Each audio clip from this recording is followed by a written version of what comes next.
اعطينا رايك بهي في رأيي في ماذا؟ في قاع المهرجان هذا، يدوم تاع الفرحه ولا تاع الحزن؟ لا، أنا إذا كان قعدت في يوم، في هذا اليوم الأخير، كان عندي أمل أني نشوف الجزائر اللي شاركت في هذا المهرجان تأخذ جائزة في فيلم ولا في فيلمين. لكن من بداية وجودي في هذا المهرجان وأنا نحس باللي الوفد الجزائري لا قيمة له. ما كان يسقسي عليك، ما كان اللي يمشي معك، ما كان صحافة، ما كان حتى شيء.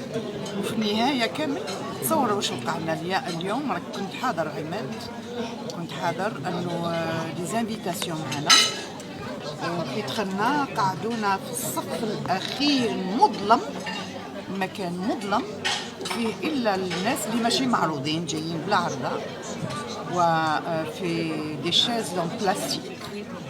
هذه هي الجزائر، هذه هي الثقافة. علاش تعرضونا؟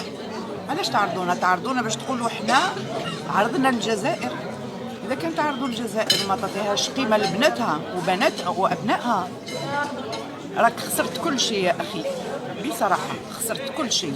خسرت الجزائر والحكومة الجزائرية، وخسرت الشعب الجزائري، لأني أنا اسمي بهية رشدي، في بلدي يحترموني ويحبوني قد ما نحترمهم ونحبهم.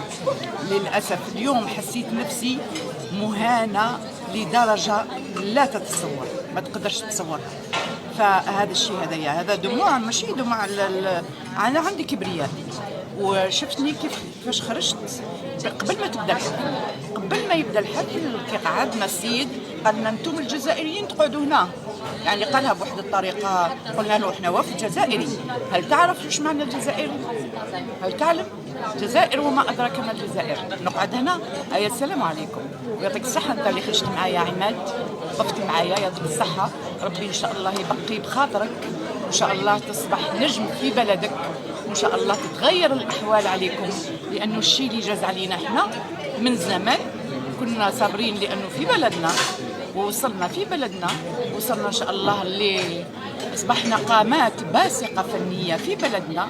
فبالتالي ما نحبوش ننهن في بلد اخر.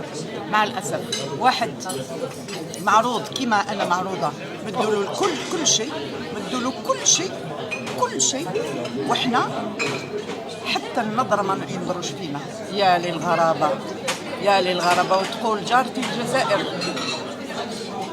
أنا أسفة كثير كثير كثير كثير على الشيء اللي وقع اليوم، والحمد لله أني ما قعدتش قبل ما يبدأ الحفل خرجت، وهذا هو الشيء اللي خلاني نتنفس شوية نوعا ما. شكرا لك يا عماد يا ابني، وخذ بالك من نفسك، لأنه كاين ناس اللي أحبابهم في حجورهم. شكرا لك. صحة.